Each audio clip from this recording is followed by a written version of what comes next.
A vida de São José, revelado à abadesa Maria Cecília Bage. A quarta parte do livro, a vida em Nazaré após a viagem a Jerusalém.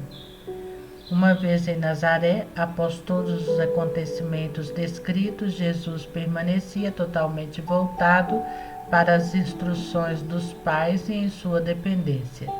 José se constrangia ao vê-lo sob suas ordens, mesmo porque, entre outros motivos, ele já crescia também em idade, e também porque José muito humildemente se reconhecia como insignificante para isso. Ajoelhando-se perante o Senhor, suplicava para que, sendo tão miserável e pouco importante, ficasse ele submetido às ordens do Criador e não o contrário. Estas suas súplicas não tiveram o desejado eco e ele sentia claramente que para seguir a vontade de Deus deveria manter Jesus sob suas instruções. E Jesus nada fazia sem sua autorização ou beneplácito. Desejando, por exemplo, afastar-se para ir ter com sua mãe, solicitava a devida concordância de José, o mesmo fazendo com os demais assuntos. E o santo, apesar de tudo, muito se constrangia em ter que dar sua anuências em ver o Criador submetido a ele. E tinha também grande admiração pela grande humildade que ele demonstrava, e nisso procurava então imitá-lo. Em sua ausência, ele se ajoelhava e adorava-o ocultamente. Quando Jesus, por qualquer motivo, abandonava a oficina, o santo se apressava em beijar os locais onde ele havia pisado, o mesmo fazendo com objetos que houvesse tocado. Rendendo tais homenagens ocultas, chorava de alegria e de ternura. E quando o menino lhe solicitava permissão para realizar algo, ou mesmo quando ele devia dar-lhe alguma instrução específica, fazia primeiramente um ato interior de humildade, prostrando por ter que assim agir para atender às ordens divinas, e não porque se tivesse de alguma forma por superior, dizendo-se também o mais indigno de todos. De certa maneira, esta posição superior de mando que Deus lhe havia concedido foi um grande instrumento de que se utilizou sempre para exercitar sua humildade que praticava intensamente em seu interior.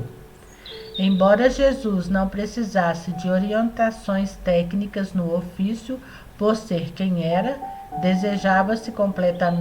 sujeitava-se completamente a José e lhe pedia humildemente para que o ensinasse como deveria ser executadas as tarefas, pedido que ele considerava amorosamente, ensinando-o com amor.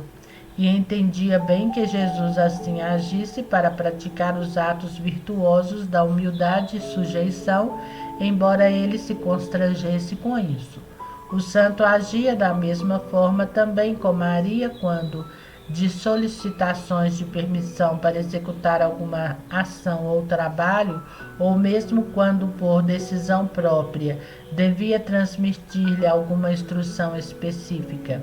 Após tais atos de comando, ele sempre realizava atos interiores de humildade e, ajoelhado, pedia perdão a ambos por ter de agir desta maneira, única e exclusivamente segundo a vontade do Senhor.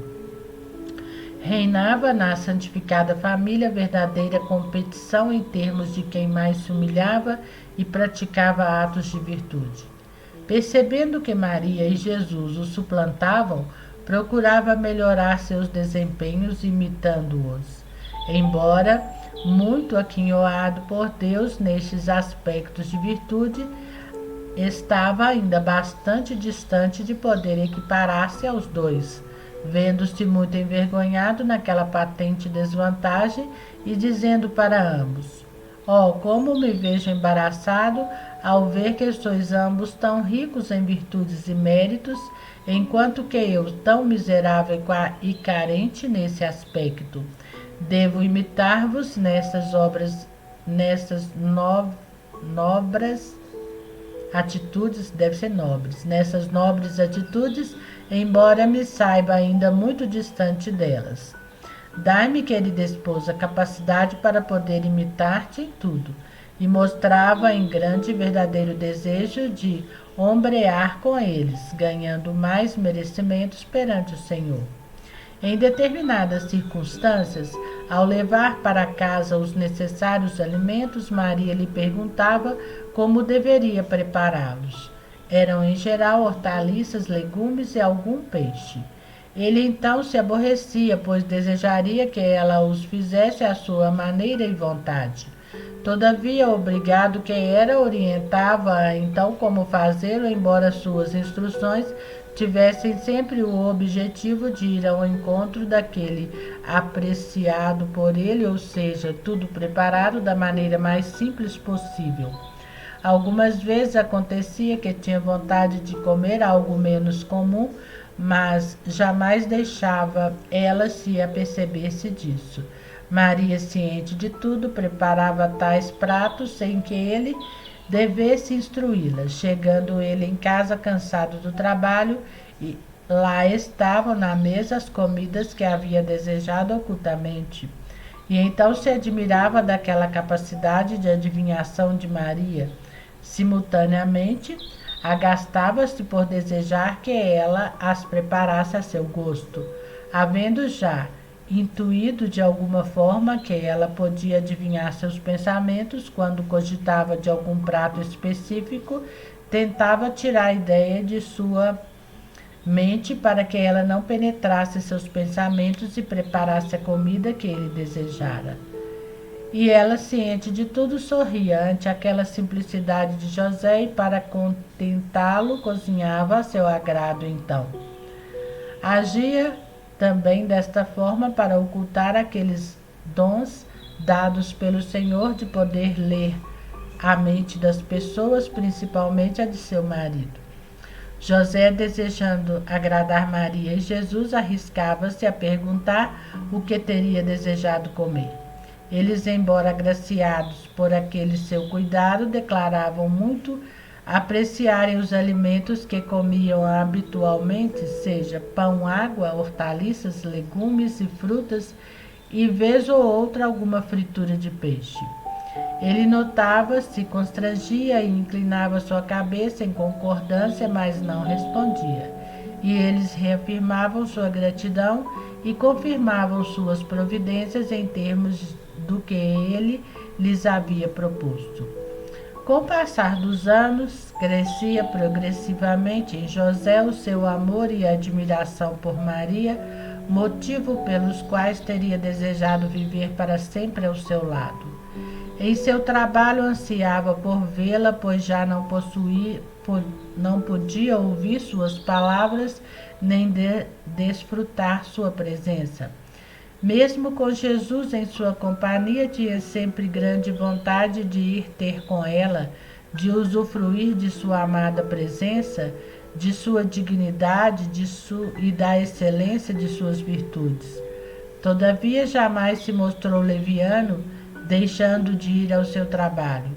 Lá, porém, tinha imenso desejo em revê-la e se sacrificava em louvor ao Senhor, permanecendo onde se encontrava. Jesus, que também penetrava nos recônditos desejos do santo, pretextava então algum motivo que levasse José a ver Maria e assim se alegrasse. Sabia quanto importante era sua presença para ele, mas tinha também ciência de sua alegria em poder revê-la, pois por ela crescia também o amor do santo pelo Senhor e desenvolvia seu desejo em aumentar sua santidade. Na verdade, Maria tinha este poder em todas as pessoas que a olhavam.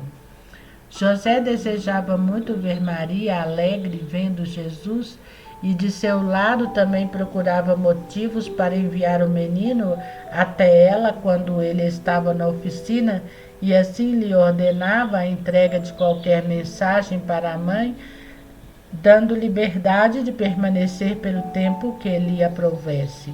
Jesus obedecia e ia ter com sua mãe, alegrando-a muito pela presença e também com suas palavras, permanecendo ambos na troca de agrados mútuos. E Maria sentia-se muito grata a José, suplicando ao Senhor que lhe concedesse novas graças, além de alguma satisfação interna naqueles períodos em que permanecia longe de Jesus, para que ela pudesse tê-lo. E José sentia bem, embora distante, este carinho que ela lhe dedicava, pois era então tomado de uma curiosa alegria, como se Jesus estivesse presente. Agradecia a Deus e a Maria enquanto ela agia desta forma, agradecida também pela satisfação que lhe proporcionara. Mais tarde, em conjunto, rendiam novas graças ao Senhor e também ao seu querido Jesus. Encontrando-se Jesus em certas ocasiões em colóquios com o seu Pai Celeste, José, o humilde e submisso, dizia a Maria que o orientasse na forma de ser agradável ao menino, desejando assim agradá-la também. Ela se constrangia, mas ele insistia e solicitava que fizesse isso em nome de Jesus. Ela então consentia e sugeria algumas formas de agrado. Ele os colocava imediatamente em prática e se sentia assim muito satisfeito e agradecia novamente. Ela, humilde e modesta, sugeria que os agradecimentos fossem endereçados a Deus, pois ele lhes transmitiria aquelas sugestões, uma vez que ela nada mais fosse que seu instrumento. E o santo aprendia progressivamente como portar-se frente ao Altíssimo, como glorificá-lo e como render a ele suas graças.